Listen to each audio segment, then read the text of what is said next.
RFM Matin. L'émission qui réveille le Sénégal. RFM Matin, 7h40.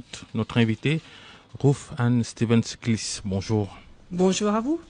Vous êtes conseiller aux affaires publiques, conseillère aux affaires publiques à l'ambassade des États-Unis à Dakar. Oui, c'est ça.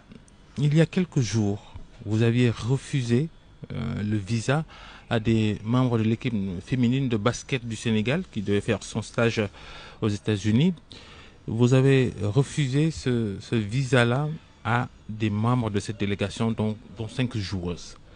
Pourquoi ils n'ont pas obtenu le visa? Bon, tout d'abord, merci pour l'invitation d'être avec vous ce matin. En réponse à votre question, je suis au regret de ne pouvoir fournir des détails spécifiques. En fait, en vertu de la législation américaine, les dossiers de visa sont confidentiels et je ne peux donc pas commenter dans des cas particuliers.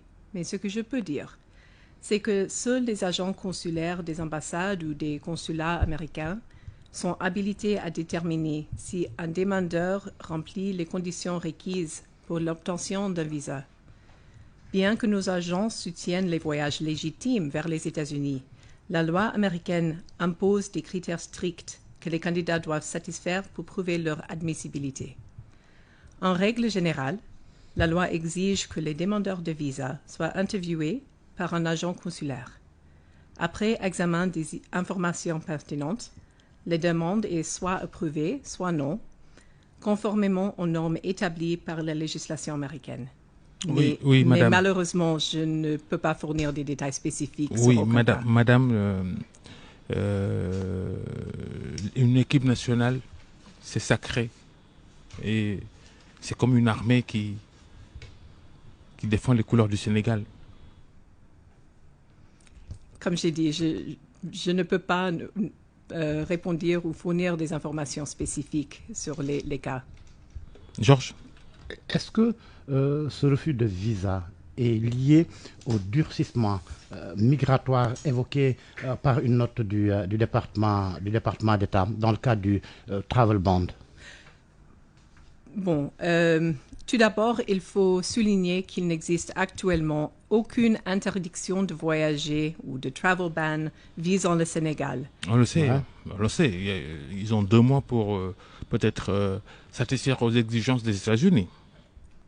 Cela dit, même s'il n'y a pas de restrictions sur le visa concernant le Sénégal, les autorités américaines expriment des préoccupations sérieuses. Par exemple, plus de 15% des Sénégalais se rendant aux États-Unis avec un visa étudiant dépassent la durée légale de leur séjour. Cela rend leur présence illégale et va à l'encontre de l'objectif de ces visas, qui repose sur un principe de confiance. Pour les États-Unis, cela pose un problème de confiance qu'on avait envers ces demandeurs. Et pour le Sénégal, ça pose aussi 2 problèmes.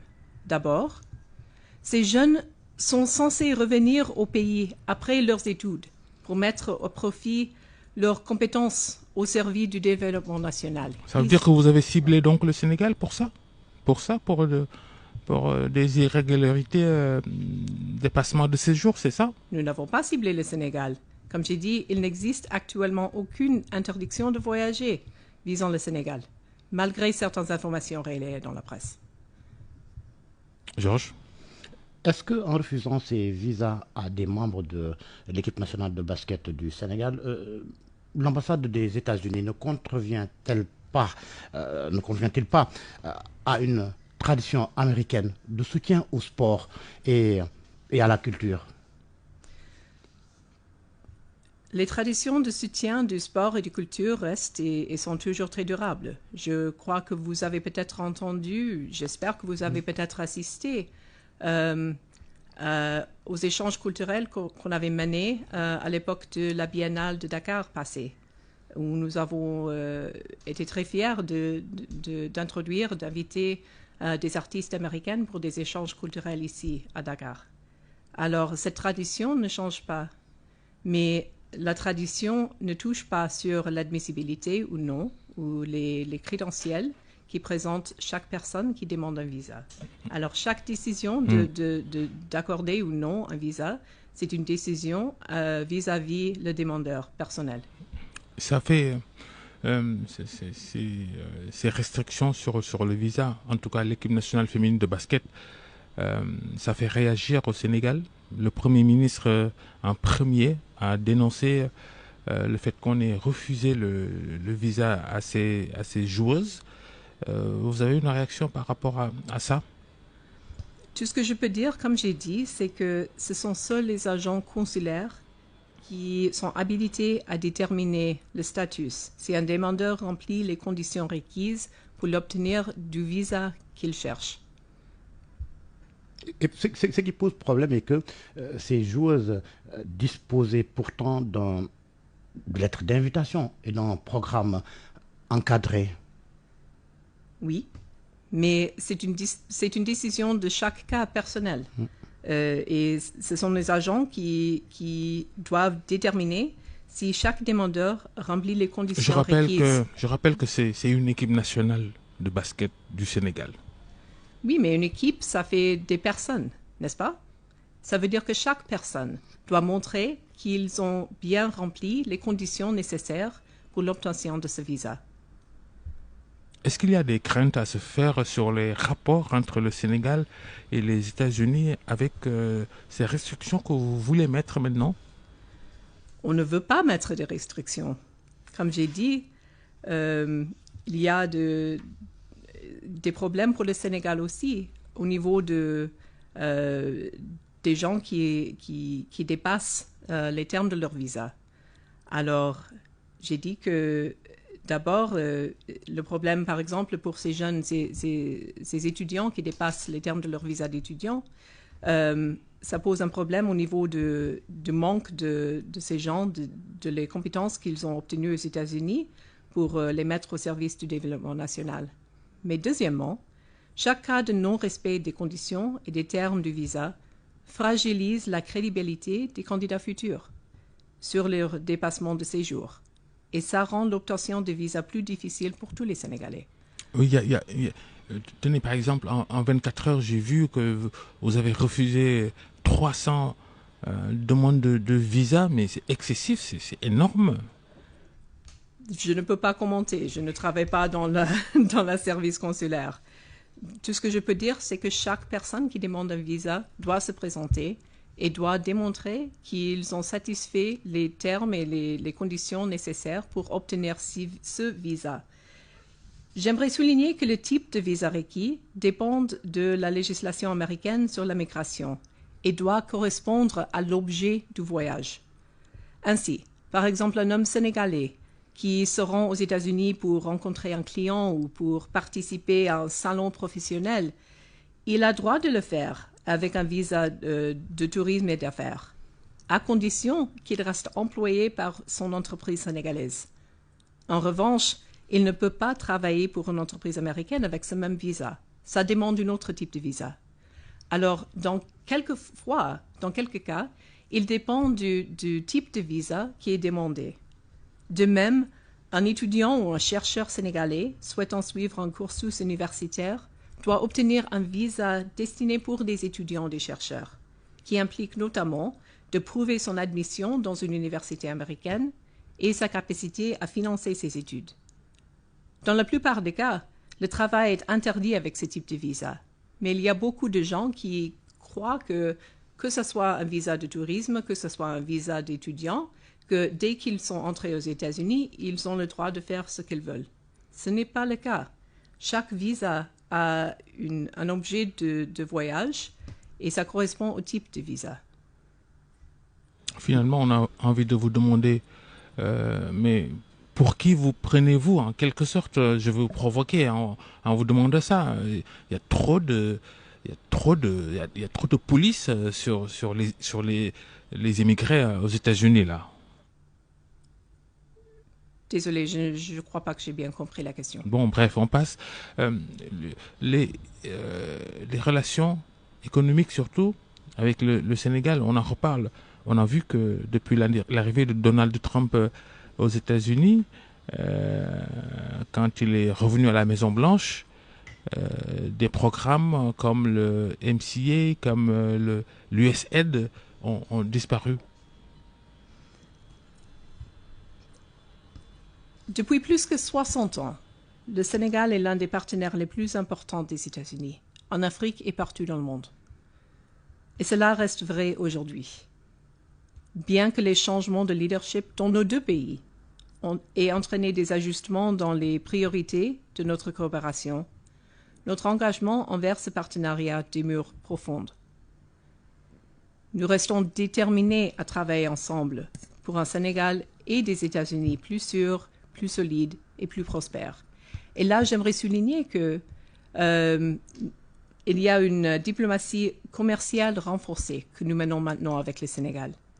Cela correspond bien avec la vision qui a été introduite par Monsieur le Président Diomaye Faye dans son plan Vision 2050, qui envisage le développement et la croissance économique, pas seulement pour le développement durable du Sénégal, mais aussi pour s'attaquer aux causes profondes de la migration irrégulière. De plus en plus, il y a des entreprises américaines telles que Cosmos, telles que Wave, qui viennent ici, qui reconnaissent le potentiel du Sénégal et qui souhaitent investir ici, qui souhaitent créer des emplois, qui souhaitent créer des opportunités durables pour le Sénégal.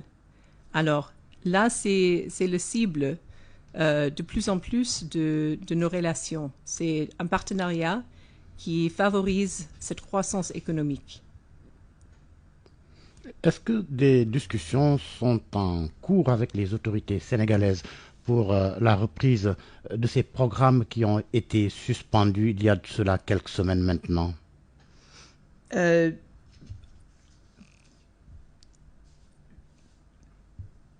programmes tels que... Des programmes qui ont été suspendus par les États-Unis, l'USAID par exemple. Là, ce sont des discussions qui sont toujours en cours, bien sûr. Mais ce sont des changements qui ont été mentionnés en tant qu'une réévaluation de notre politique mondiale. Alors, les décisions finales n'ont pas encore été prises. Il faut voir quels programmes vont rester. Mais il est sûr que le changement du gouvernement a entraîné un changement de politique. Et c'est le cas partout. Est-ce que les Sénégalais qui vivent aux États-Unis aujourd'hui sont menacés d'expulsion avec cette nouvelle politique que les États-Unis mènent sur les migrants? Bon, tout d'abord, ça ne représente pas de changement de politique. Et j'aimerais souligner que toute personne qui se trouve actuellement aux États-Unis en dehors d'un statut légal s'expose à un risque d'expulsion. Mais ça ne représente pas de changement, ça a toujours été le cas. Cela inclut notamment des individus qui exercent des activités non autorisées par leur type de visa. Comme j'ai dit tout à l'heure, pour chaque bout, pour chaque objectif de voyage aux États-Unis, il y a un visa différent. Et ce qui n'est pas peut-être bien compris, c'est que la plupart des visas que les gens cherchent ici au Sénégal, ce sont des visas non émigrés. Ça ne permet pas une résidence permanente, ça ne permet pas la migration régulière aux États-Unis.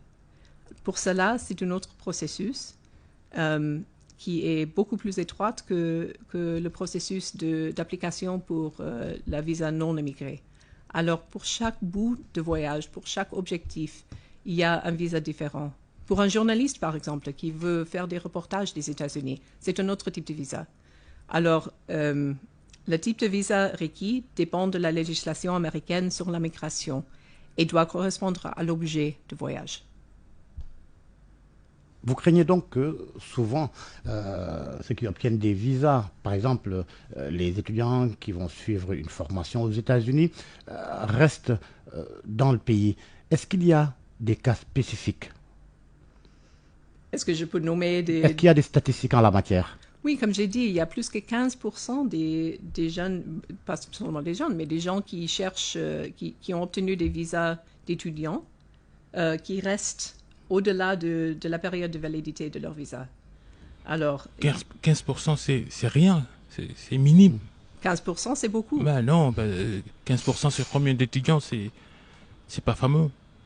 C'est 15%. Mais, comme j'ai dit tantôt, le processus de délivrance des visas vise à s'assurer que les demandeurs remplissent les conditions requises et qu'ils respecteront les termes de leur séjour. Ça ne veut pas dire seulement de dépasser les termes de validité. Ça veut dire aussi s'ils font des activités comme l'emploi, comme d'autres activités qui ne sont pas sanctionnées par le type de visa qu'ils ont demandé. Ces étudiants-là, au terme de leur formation, s'ils ne reviennent pas au pays, ils sont considérés comme des cas irréguliers aux États-Unis. Oui. Et ils encourent une expulsion. Ça pourrait mener à ça. J'aimerais noter qu'un visa vous donne seulement la possibilité de vous présenter à un agent d'immigration à un point d'entrée aux États-Unis. Normalement, c'est à l'aéroport, oui. Et c'est cet agent qui décide non seulement si vous pouvez entrer sur le territoire américain, mais aussi la durée de votre séjour autorisé. Il y a une confusion fréquente qui concerne les visas de longue durée, parce qu'au Sénégal, on reçoit un visa de 10 ans. Un visa valable 10 ans ne signifie pas qu'on peut rester 10 ans aux États-Unis, bien entendu. Ça veut dire qu'on a cette période de 10 ans où on peut s'y présenter pendant cette période. Cela signifie simplement que vous pouvez vous présenter à la frontière à tout moment pendant cette période de validité. Mais ça ne veut pas dire que vous avez le droit de rester tous ces 10 ans. Alors, le fameux travel ban de Donald Trump, quels sont les pays qui sont visés? Le Sénégal fait partie de la liste, en tout cas. Hein. Si dans 2 mois, les États-Unis évaluent et estiment que le Sénégal doit en faire partie, qu'est-ce qui peut faire qu'un pays se retrouve sur la liste, sur le travel ban? Bon, le Sénégal ne figure pas sur une liste de travel ban, comme j'ai dit, mais il y a des pays qui ont été identifiés dans une proclamation présidentielle dans ce mois, le 4 juin. Les pays figurant sur cette liste ont été désignés en fonction de plusieurs facteurs. Il s'agit notamment de la qualité des procédures de contrôle et de vérification, mais il s'agit aussi du niveau de coopération en matière de partage d'informations avec les États-Unis. Il s'agit de la fréquence élevée des dépassements des visas. Et il s'agit aussi de la volonté ou non d'accepter le retour de leurs ressortissants en situation irrégulière. Alors, la coopération dans la plupart de ces questions avec la plupart des pays dans le monde reste bien étroite. Comme j'ai dit, il n'y a qu'une petite liste des pays qui ont été identifiés. Oui, ça on le sait. Est-ce que le Sénégal fera partie ou va faire partie de cette liste? Là, je ne peux pas dire.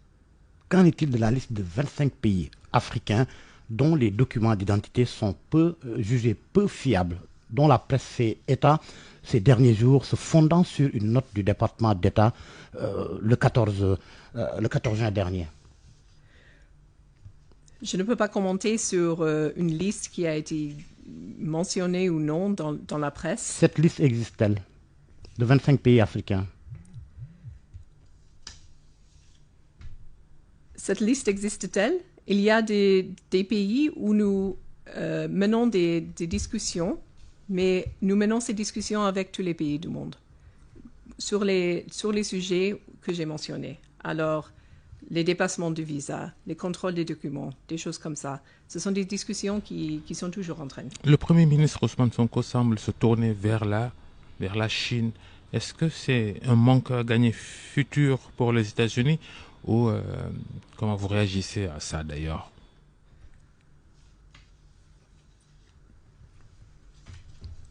Je dirais que, comme j'ai dit, le Sénégal est l'un des partenaires les plus importants des États-Unis en Afrique.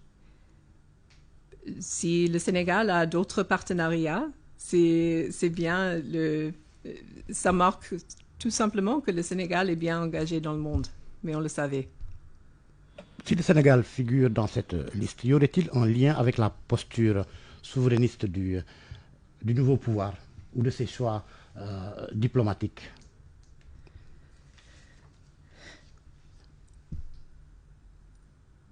Nos politiques de migration, d'immigration sont régulièrement réévaluées afin de nous assurer que les voyageurs étrangers ne représentent aucun risque pour la sécurité ou la souveraineté des États-Unis.